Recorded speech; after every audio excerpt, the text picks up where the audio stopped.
Hey up, it's Steve from the Old Yorkshire Geek, and it's Friday, which means Lord of the Rings of Power Day. It's the season finale, episode 8, Alloyed. It's a stupid title, isn't it? But it gets explained in the episode, but, it's a silly word, really. I know it's a word, but it's not the best of words. But anyway, right, so we will get on with the intro, and then we'll crack on.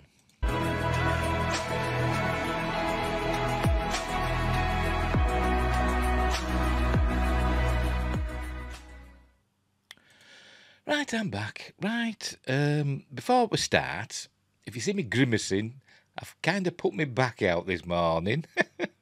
I wasn't doing anything. I've just reached up to get something, and something went doing in my back, and it's not so bad now. But if I turn a certain way, I get a twinge because I'm very, very old. I'm almost as old as not Gandalf. Right. And before we start going into episode 8, I've got something to say. I think I've been a little bit, over charitable with season 1 of Lord of the Rings of Power. I've kind of enjoyed watching it, and I've kind of stuck up for it a little bit. But on thinking about it and, having a ponder and re-watching some episodes, I think I might have been wrong. It's not that good. I still enjoy watching it for what it is. In much the same way that I like watching, and this is connected, The Force Awakens. I enjoy watching that film. I really enjoy it. I think, as a film, it's a good film. But it's just a remake, innit, of A New Hope, Star Wars A New Hope. Because J.J. Abrams, a bad bad robot. I was right, bad reboot.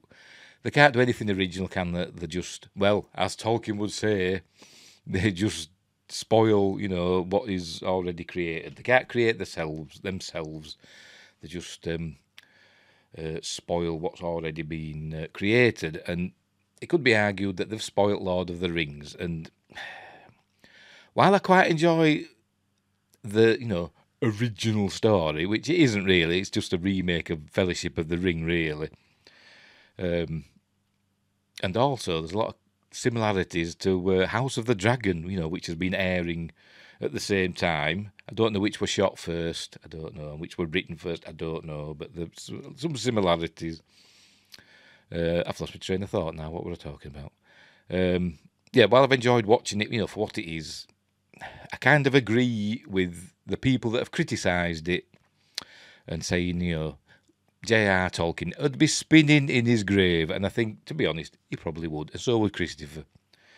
I think whoever's in charge of the Tolkien estate now needs to have a good long talk to themselves. Right, so let's get on with it.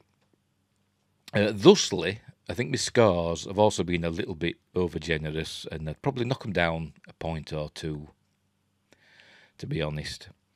But that said, as I said, I still do kind of enjoy watching it. Is it a guilty pleasure? It could be, because I like films that are generally regarded as rubbish, and I accept that they are quite rubbish, but I still enjoy watching them. Like Halle Berry's Catwoman. I love that film. I have no idea why. Maybe it's because of Halle Berry. The 1998 Godzilla. I really enjoy that film. It's a load of rubbish, but I enjoy it. I don't know why. So this might be the case with this. I enjoy watching it, but I'm aware of its problems. Right, let's get the episode up. There we go. Oh, so we're on the previously on. That's Galadriel's brother, Finrod, I think his name is.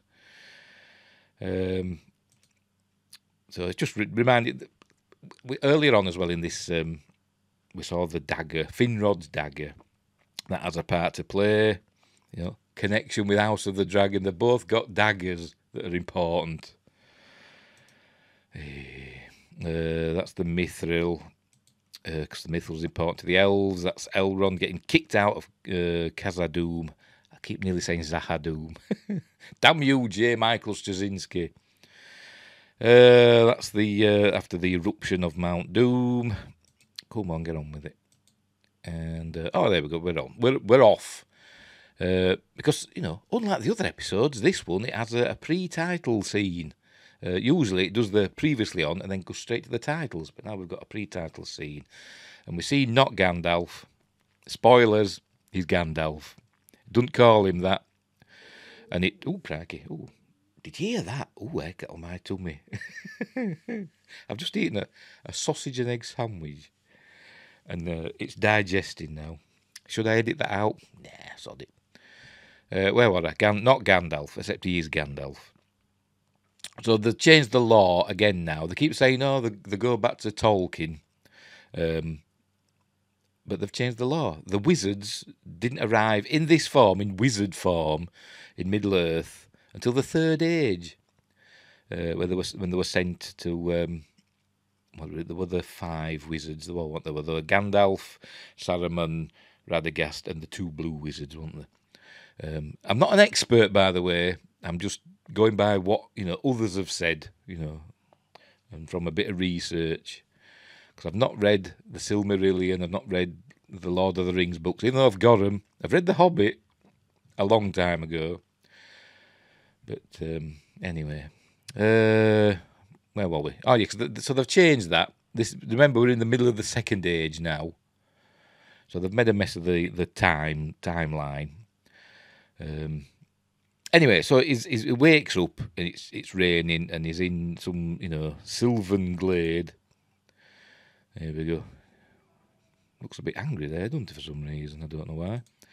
Anyway, there we go. Gets the apple out. Look, as it shrunk, it looks smaller than we saw it last time when Nori handed it to him.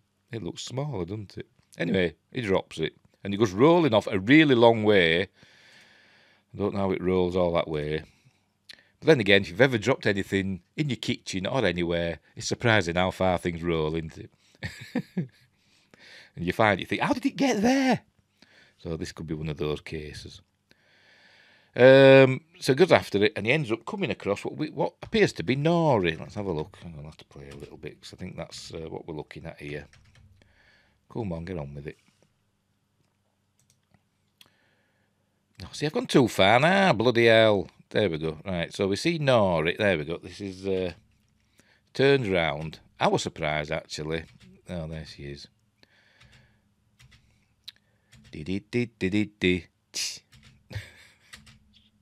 Come on, get on with it. It is dragged out. How long is this episode? Hour and 12 minutes, 72 minutes, which I think's about the average, isn't it, for this season. But sometimes things are dragged out a little bit. There we go. There's Nori.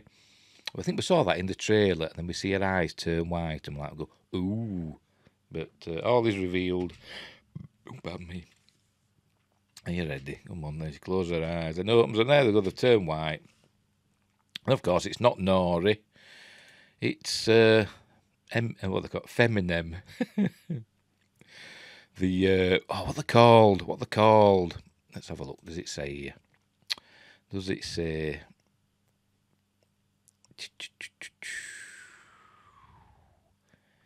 It doesn't say. Doesn't say. One's called the Ascetic. One's called the Nomad.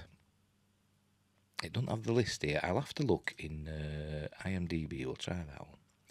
We'll try IMDb. See, I'm doing this now. I should have done this to start with, shouldn't I? But what the heck? Rings of Power.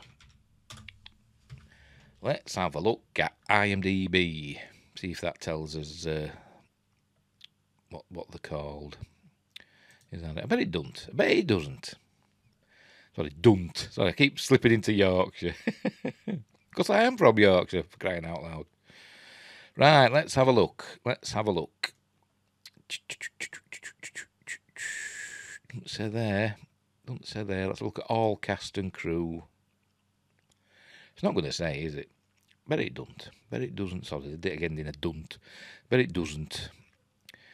Daniel Wayman as the Stranger. Gandalf. Is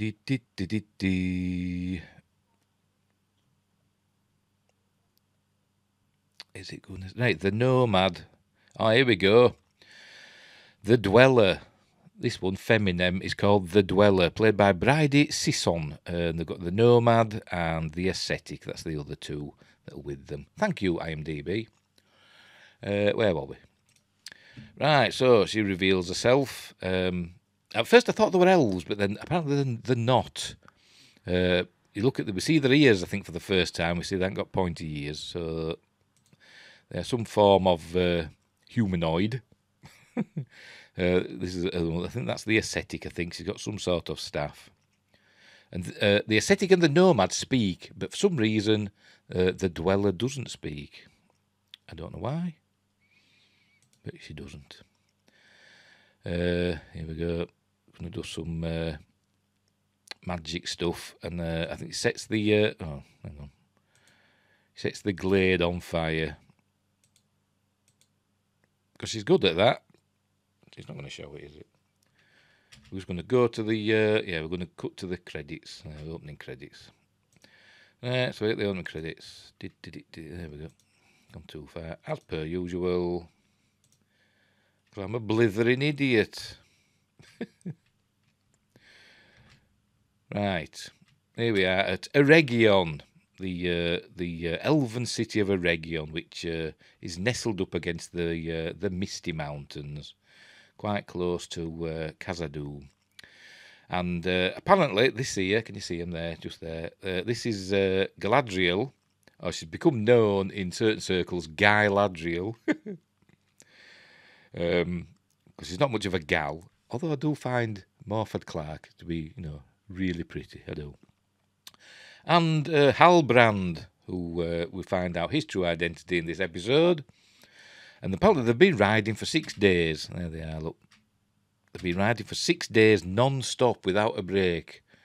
So have they eaten? Have they eaten on the go? Do they have, like, what they call it, power bars or some sort of jerky to eat? Because, you die without 3 days of food, don't you?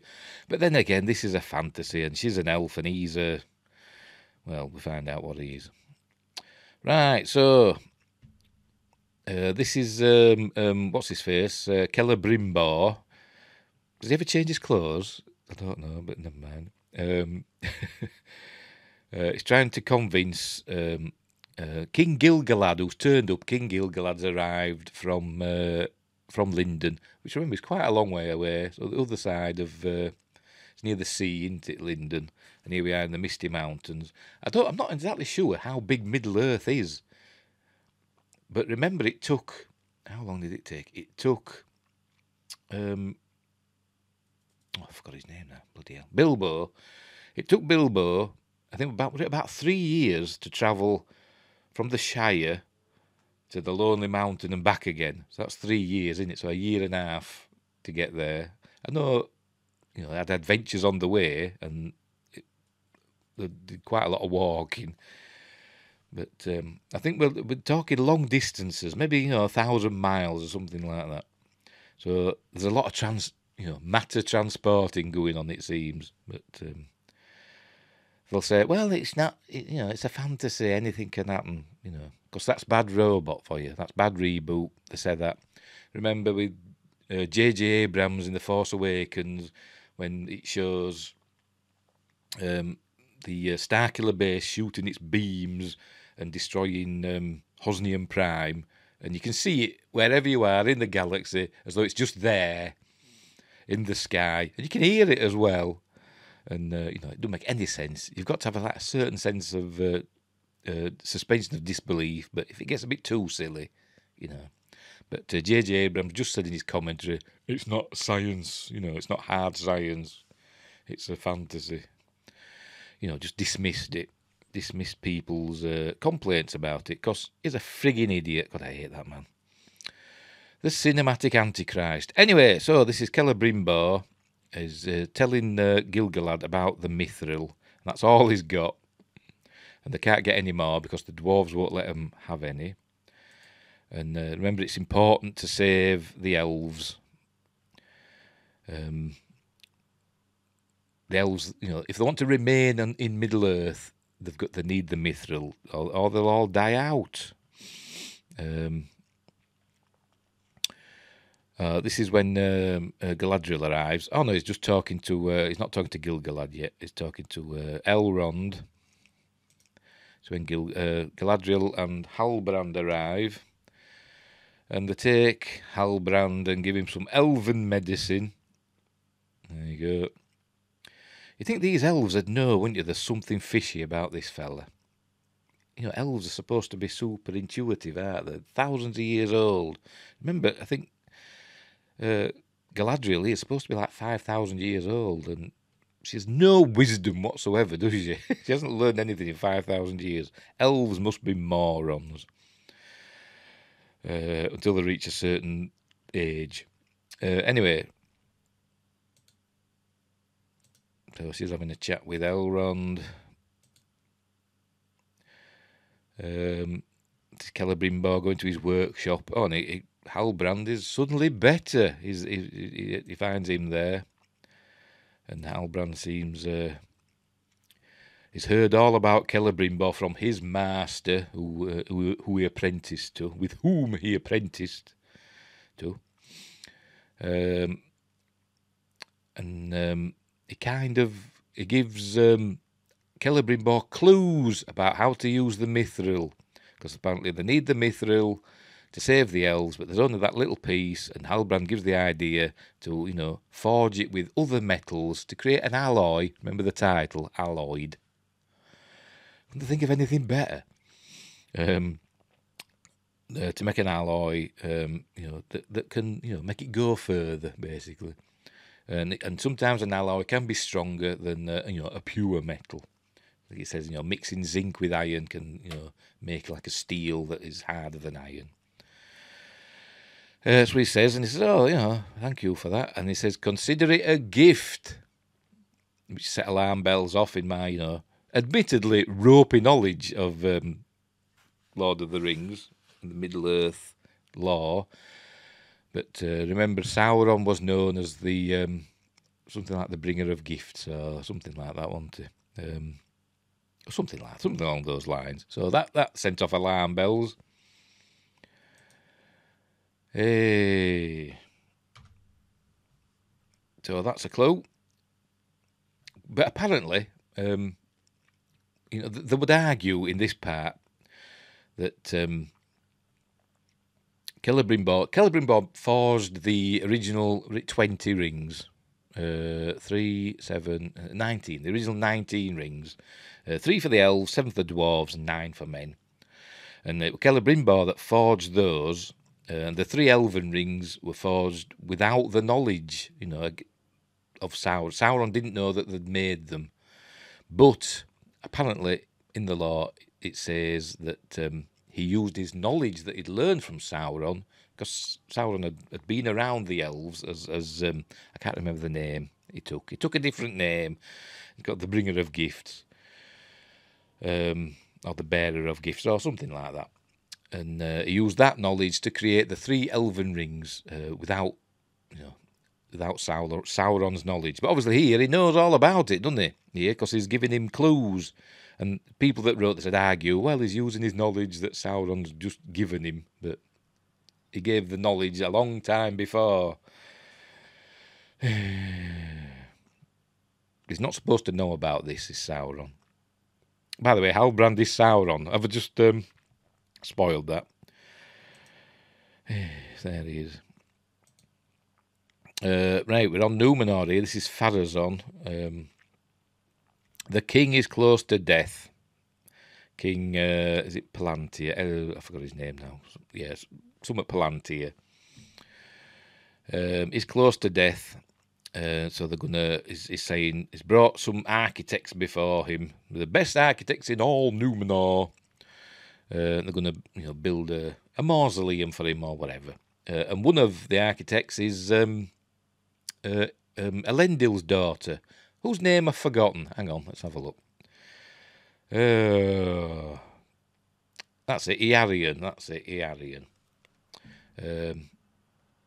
So she's quickly risen through the ranks, hasn't she? The best architects in all of Numenor, and she only joined up. She only got a certificate for the what was it? The Architect Guild.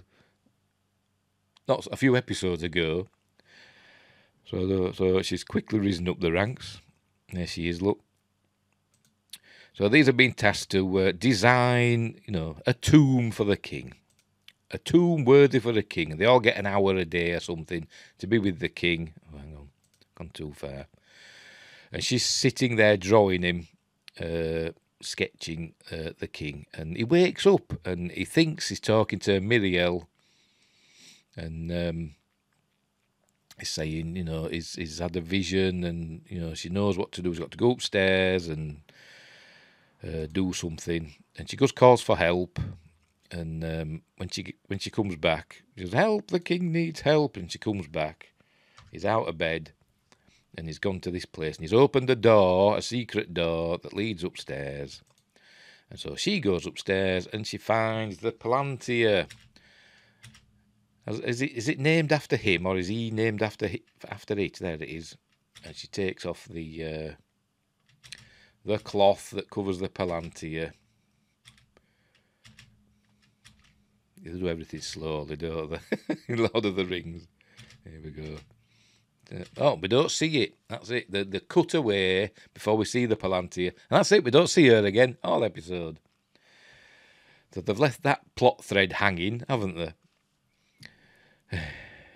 Right. Gilgalad's arrived. This is Gilgalad in his kingly robes holding the piece of mithril. And is not convinced that anything can be done with it with just a small piece. And Celebrimbor suggests that they make a crown and they do what Halbrand suggested and make an alloy for mix it with other metals and to try and make a crown or something circular. You need a circular shape for the power because it needs to be it's got to be powerful. What kind of power I don't know, but it's a power over flesh. That's it. And then when he says that, Galadriel sort of like goes, raises an eyebrow, or metaphorically, because she remembers what Adar told her last episode, or episode before, last episode, that Sauron wanted to create something that had power over flesh. And she asks Celebrimbor, where did you hear that? And he says, I don't know, somebody, years ago, one of my apprentices or whatever. And obviously he'd heard it from Sauron, remember it, because he'd learned a lot from Sauron when Sauron was called something else and walked amongst the elves as the bringer of gifts. And they didn't know he were evil back then. So that's that. But Gilgalad's not convinced, and he orders that the city be emptied and they've to head back to Lindon and they're going back to Valinor before they all die. So that's his order. But Elrond asks Gilgalad in a minute, give me 3 months. He wants 3 months to work something out. And Gilgalad says, no, sod off. I'm not giving you anything. Oh, he says, I deserve that. He says, you deserve nothing. Or you owe me that. I owe you nothing. And see, Celebrimbor is getting a bit cross because the fate of the elves is in his hands, or the elves in Middle Earth at the very least. I don't know how they just all sod off back to Valinor. I would. I mean, Valinor's supposed to be amazing. Why aren't they all there? Why are they all clamouring to get back there? I don't know. But anyway. So, how old is he anyway? How old is Celebrimbor? Is he really, really, really old for an elf? I thought they aged to like, maybe 35, 40 years old at maximum, and then stopped aging because they're immortal, aren't they? And I thought that's as old as they appeared. But this chap is older than that. I mean, it's the same. The actor is the same age as me, so, and I look ancient. But anyway, so he's got to think about what to do. So he's talking with Halbrand again. Right, so Galadriel has her suspicions now about Halbrand. So she asks this elf here, another short-haired elf. You can't see him. He's behind that. He's behind me red boxes. Which, by the way, don't forget, they're reminding you, don't forget to like and subscribe if you like what I'm doing. I don't know why, but if you like what I'm doing, hit the like button and subscribe to the channel. And also follow my social medias. They're up there. Mercury Rapids, that old York's geek. On Twitter, Facebook and Instagram, etc. Where were we? So she asked this chap, he's obviously some sort of archivist, elven archivist. She asked him to go into the archives to find out about the succession of kings in the Southlands. And he says, well, we might not have that information, but I'll go and check anyway. So fair enough, that's what he does. Galadriel has a little chat with Halbrand here. And he's got a very northern accent suddenly. I'd never noticed it before, but he sounds a bit like me, or a bit Sean Beanish. But he don't call anyone a bastard, because that's only Theo that calls mice bastards. Who's not in this, by the way? No Theo, no Bronwyn, no Arendir, no dwarves. We're sticking with, the horrible Galadriel and the elves and Sauron and the Harfoots and the stranger, not Gandalf, except he is Gandalf. Right, so here we are. We're back with the stranger, and I think that's the ascetic. Did they get that right? Yeah, the ascetic. Yeah. And she's telling him that they think that the stranger is Sauron, so they think he's come back to him. And he's got his little map that Sadok Burrows give him with the stars on. And it turns out that these stars can only be seen to the east in the lands of Run. So we find out that the stranger needs to go east to the lands of Run, because it turns out they are Easterlings. But if you check the lore, Gandalf never went east; he stayed in the west. It says it in if all you've got to do is just look it up, the One Ring wiki, and it says he never went to the east. He stayed in the west. Let's have a look. He arrived in Middle Earth in the Third Age, took the shape of an old man. And where are we?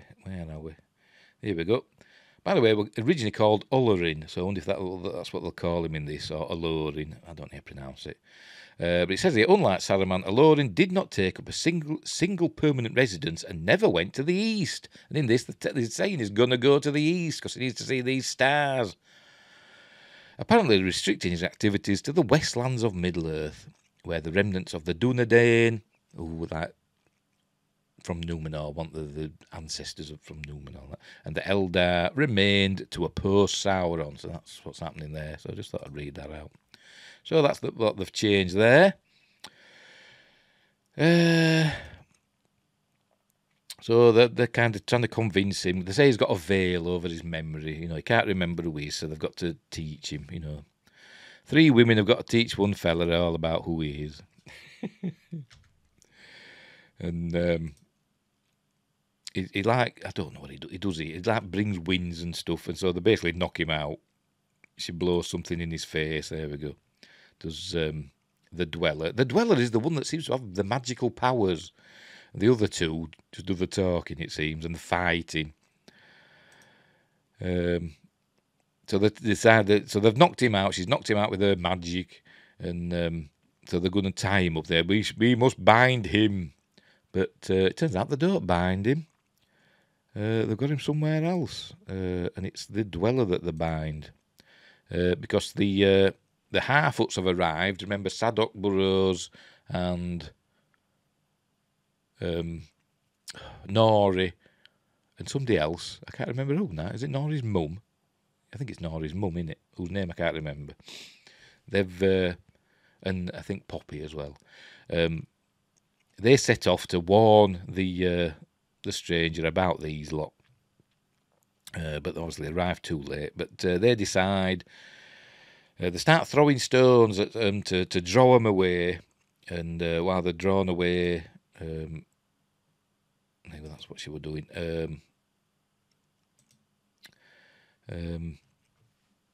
Nori goes to free the stranger who's tied up to a tree in a bit of a crucifix. It looks like he's crucified in a cruciform position.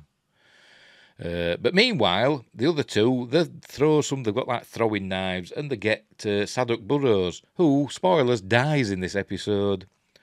A bit of a pointless death, really. I don't know why he's got to die. But he gets, he doesn't die immediately, by the way. He gets hit here, he gets stabbed through the guts, and you think, I actually went, ha!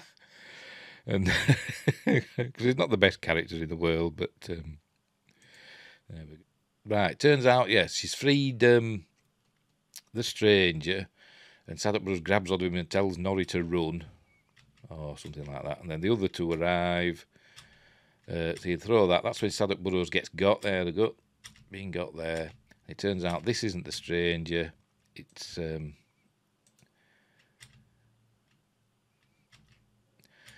the dweller. But they've got Nori dead to rights, and they're gonna kill her.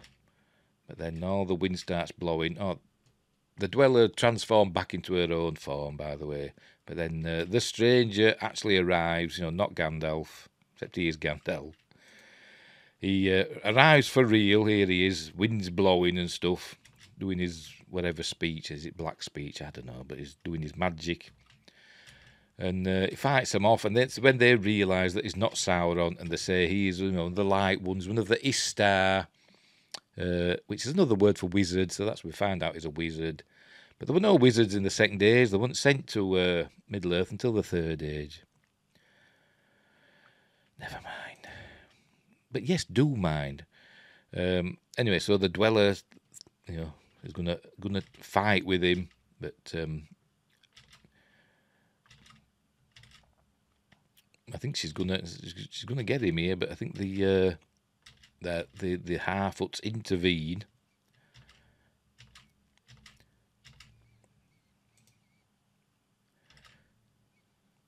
See that they've got some sort of power over him. Look, they're stopping him from some sort of power in this staff. See, making rocks float.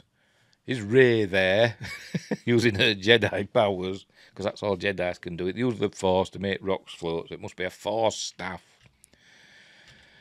Right, so they've got him there. Here we are. And I think they get interrupted here. Is this when that's when they start throwing rocks at him? That's it. To distract them. And this is when she starts setting fire to everything. Because she's good at that. That's one of her parlour tricks, isn't it? The dweller.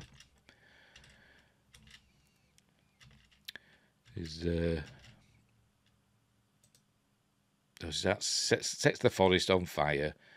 But Nori gives the stranger the staff. Because they dropped it for some reason. And she gives him the staff. And that's when he... Oh, see, I've gone too far now. There we go. And he uses it to make them appear how they really are. So they're kind of like Nazgul, aren't they? So why are these Nazgul? Why are the Nazgul? I don't know. I mean, obviously they're not exactly the same, but they're pretty similar, aren't they, to the Nazgul? Which remember the nine kings of men who were given the 9 rings. So that's how they ended up serving Sauron. So why have these? Because these are servants of Sauron, obviously. So obviously something's happened to them as well to give them that sort of power. Is it some sort of Morgul power? Because the Nazgul had Morgul blades and that, didn't they? I have no idea. But anyway, he deals with them and he turns them all into moths for some reason. I've gone too far again. There we go. Turns them all into moths and all the moths fly away. Why moths? I don't know. I mean, he talked to a moth, didn't he, in Fellowship of the Ring? Sent it off. I think in the books, does it? He talks to the moth, and the moth goes I think, to Radagast, and Radagast sends the eagle, doesn't he? I think that's what happens in the book, I think. Anyway, whatever. Right, so he does that, and then the staff that he used disappears. I were expecting that to turn into Gandalf's staff with, the crystal in top, but it doesn't. It just disappears. That's what happens there. So that's them dealt with. Is that the end of the ascetic, the dweller, and the nomad? Will they be back? I don't know. But they've turned into moths and flown away. This is when they find out that Sadok Burrows is mortally wounded, and he knows he's going to die. I don't know why they don't ask the stranger to heal him, because remember the stranger, he could heal trees, and he made that whole burnt up glen come back to life, full of apples and everything. Why can't he help her, heal a Harfoot? He don't. He just leaves him to die, which is probably what he deserves, because he was going to leave the Norris family, wasn't he? He was going to leave them behind. Poetic justice. He said, I want to sit here and watch the sun come up, and then immediately the sun comes up. So he timed that well, didn't he? Right, these are the Númenórean ships, and that's the end of Sadok Burrows. He's now dead, so they need a new, is it trail finder, a pathfinder, or whatever, for the Harfoots. And I think Marv takes over that role. I actually thought Poppy were going to take over, but no. Right, anyway, we're here with the Númenóreans. They're heading back to Númenor on their TARDIS ships, which is apparently are massive on the inside because they can hold hundreds of horses as well as hundreds of men. Anyway, this is Elendil, and he's talking to the Queen Miriel, who remember is blind. She didn't want people to know she was blind, so they put a blindfold on her. So they're heading back. They have a little, an inconsequential conversation, if you ask me. There's a lot of those in this. Anyway, they get back and they find all the ships have got the black sails on. I've got to be honest, I'd never even noticed this. The first thing I thought, where have all these ships come from? Because they spent ages and they built 5 ships for the soldiers to go to Middle-earth, and then I think 2 of them burnt down, and then they had 3 left. And suddenly there's millions of ships there in the harbour. But they've all got black sails on, and must admit, that never twigged with me, the black sails. It was Gary from Nerdrotic who pointed it out on his review, that this signifies that the king has died. King, was it Tarpalanti or whatever he's called, has died. So that's the end of that little bit from Númenor. We find out the king is dead. Oh, there he is. He's passed away. So here we are. We're in. We go back to Eregion. Here we go. And there's a big explosion in Celebrimbor's tower. Remember the tower? I presume this is the tower that he had built with the dwarves. Help from the dwarves. Must have finished it before the dwarves sodded off back into. What's happened there? Sorry, my other monitor just went off and came back on bizarrely. Here we go. And boom! Ooh, look, a big explosion, both sides. And we find out that the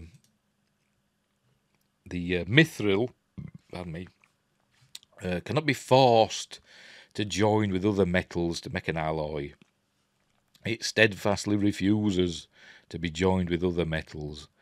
And it made the forge explode.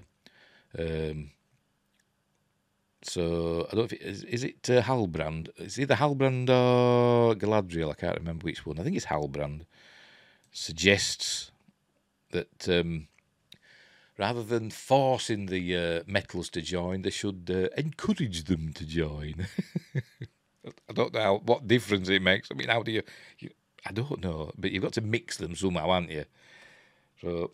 What's the difference between forcing something to mix and, encouraging it to mix? I don't know, but that's what they're going to do, and it works eventually. But anyway, this fella, who keeps getting hidden behind my red boxes, the archivist, librarian, he, goes, hey, "Psst, Galadriel, I found something out." So she goes and sneaks out with him. And anyway, we see that she's got a scroll in her hand, and she's learned who. Well, she hasn't learned who he is, but she's learned who he isn't. She's learned that Halbrand is not the king of the Southlands, because that line was broken 1,000 years ago. So she confronts Halbrand about it, because he just turns up for some weird reason. So this is when we find out that he is actually Sauron. And there we go. He makes her have some sort of visions.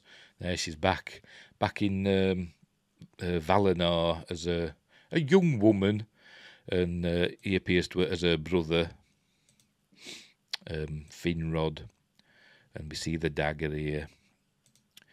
And then they go to. She realizes it's all an illusion. Then they go to the raft, and she's basically trying to weasel her way out of her responsibilities, because it's basically Galadriel's fault that Sauron has returned to Middle Earth and got what he wanted. But she's trying to, as I said, get out of it. Oh, there we go. And she sees a reflection of her in the water, and it's obviously Sauron's reflection. Look, so that's when she properly realizes. And then she ends up in the water again, in a bit of a what's the word? What's the film? James Stewart, Merry Christmas Picture House. Oh God, look at all that film. Wonderful Life. It's a bit of a Wonderful Life bit here. She ends up in the water again. Remember, she got pulled under the water with all the weight from the rigging and stuff that they had on the raft, and it was Halbrand that saved her using Finrod's knife, cut away the bonds and saved her. But she was saying, I should have left you in the sea, but she never got him out of the sea. It was him that got her out of the sea, wasn't it? She was swimming and she came across the raft of the people that the sea monster had destroyed. So it was them that saved her, not her that left them in the sea. And then he saved her again when she was being pulled under. So they have a little scene here where it shows her going in the water and being dragged underwater. Oh, for crying out loud. My computer's doing silly things. Oh, there we go. See, she's not happy. She's crying. There we go. And she's been pulled underwater, but obviously Halbrand's not going to save her now. And I thought, what's going to happen here? But then she wakes up. There we go. She comes to, somebody's pulling her out of the water, and it's Elrond. I think she nearly stabs him. But no, it's me, it's Elrond. So that's when she realises she's made a mistake and all that. So they go see Celebrimbor, and he decides that he can't make a crown, but he can make like a ring or something. And but he's got to use pure metals that can only be found on Valinor, gold and silver of the purest kind that'll mix with the mithril to make this ring. And it turns out that the dagger, Finrod's dagger, that's from Valinor, that's gold and silver. So they can use that. And he says, so they can make a ring. And then she says, obviously, Galadriel's idea to make 3 rings. They're going to make 3 rings, the 3 elven rings that Sauron supposedly knows nothing about. Which I suppose technically doesn't know, that he thought they were going to make a crown, didn't he? But that could be argued as well. Anyway, so it's her idea to make 3 rings. So they set about doing that. So they use the dagger and melt that down. And the artisans, the elven artisans, begin crafting the 3 elven rings. Earlier on we saw 3 gems, like infinity stones, that Halbrand were looking at. We see them and they get placed into the rings. And so that's that. Oh, yeah, they've arrived back home now of the Harfoots and the Stranger. They've arrived back at the Harfoot camp. The Stranger's going to head east. He says, he's got to go to Run, which is east. Remember, Gandalf never went east. But it's not Gandalf, he's alluring into. And he's kind of hoping that Nori will go with him, but she says she's had enough. He's had enough adventures for one lifetime. So he thinks he's going to be going alone. I think she really wants to. She does want to go with him, but she's scared, obviously. Anyway, she goes back to their people. This is Marva doing the working out where they've to go. She says, "Oh, if we go, south." I think she said south. If we go one direction, it'll be troll free and safe. But then Poppy realises she's got the map upside down. She turns it over, so they have to go a different way. So this is why I think Poppy will end up becoming their, trail keeper, whatever they call it. So that's that. And Nori's family decide to they basically boot her out. But Nori wants to go anyway, but they give her a backpack that looks really heavy and awkward, full of things to keep her going, an extra blanket, some food. There we go. So they send her off with the Stranger, and that's that. I thought Poppy were going to go with her, but she doesn't. Sending her off. That was quite a touching moment, I must admit, but her father's an idiot, so sod him. Right, so away she goes. After many, many farewells, they set off to Run, which is to the east. Is Run? I'd have to look at the map again. I can't remember. Is Run south of Mordor? Is it east of Mordor? Or is it part of Mordor? I can't actually remember. Anyway, they set off. Oh, this is where you find out that he is Gandalf, because she says, which way do we go? And he says, well, that way smells best. And it turns to her and says, if you're unsure what way to go, just follow your nose. And then somebody did a badum-tis. So it's Gandalf, innit? It's Gandalf. Sorry, alluring. Or alluring, I don't know. Right, so the Harfoots set off one direction, and Nori and the Stranger head east. Right, back at Eregion, here they are, they're making the rings. Here's the artisans doing the ring stuff. By the way, they ask him where Halbrand is, and she says, he's gone, and he won't be welcome back. She doesn't tell him. She doesn't say, oh, by the way, he's Sauron. I've made a heinous mistake, and I've put the entire Middle-earth in jeopardy. But anyway, so here we go. They're melting down the stuff. And he puts the mithril in, and there we go. Got all this fancy stuff. And the artisans get to work, forging, there we go. And delicate work, making the rings. Meanwhile, Elrond, he finds that's the scroll that Galadriel, had, that tells her that Halbrand wasn't the king of the Southlands. So he gets that, and then he kind of knows something's up. He can't know that Halbrand is Sauron, because it won't say that in that scroll, will it? It'll just say the line of the Southland kings ended 1,000 years ago. So, but I suppose he can suspect. So he goes running up, just in time to see the rings all ready. There we go. Here's the rings, all nice and done. One with the blue, one with the red, and one with the clear gem. Obviously, this one is the one that Galadriel gets, and the other two I don't know. One is given to I forgot his name, a shipwright, innit? And I don't know who the other one goes to. Does the other one go to Elrond? I can't remember. Or Gil-galad? I don't know. I should have looked it up. I know, let's have a look up. The 3 rings, right? Who they'll go to?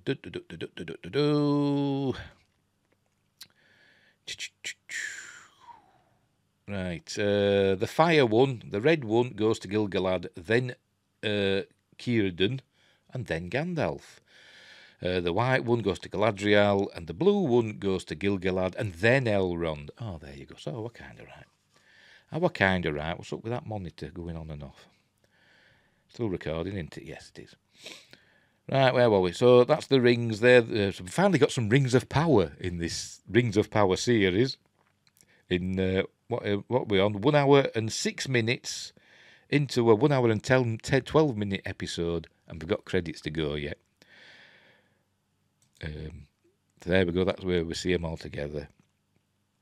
Kind of reminiscent of the early shot, the first shot in it of in Peter Jackson's Fellowship of the Ring, when it shows it began with the forging of the great rings, and we see them being taken, don't we? But it's not connected. It's not connected with Peter Jackson's trilogy. There we go. So they're all looking, giving each other knowing glances. Right, so then we cut to an eye, and then obviously that's Mount Doom with flames and lightning, and this is obviously Halbrand / Sauron. He's walked. Obviously there's been a passage of time, because it took him 6 days riding at full pelt to get from this area to Eregion. He teleported, so he's arrived at Mordor, looking very smug and happy with himself. So I presume, oh, there we go, that's the end. So I presume, obviously, the construction of Barad-dûr will commence shortly. Oh, there we go, it says there, the dweller, the nomad, the ascetic. Oh, and that lad was the Elven Lawmaster. I presume that's who got Galadriel's scroll. Anyway, while this is playing, there's a song. They've got a song going, like they have at the end of the Peter Jackson films. They have songs, don't they? And they're quite nice songs. Sometimes I think sung by Enya and people like that. But this one, I don't know who's singing this, but it's a bloody horrible song. Like written by a 3-year-old. I'm no songwriter, but I suspect I could have written a better song for this, because they're just saying, in the land of Mordor, where the shadows lie, there's 3 rings and dumby-dumby-die. It's kind of like that.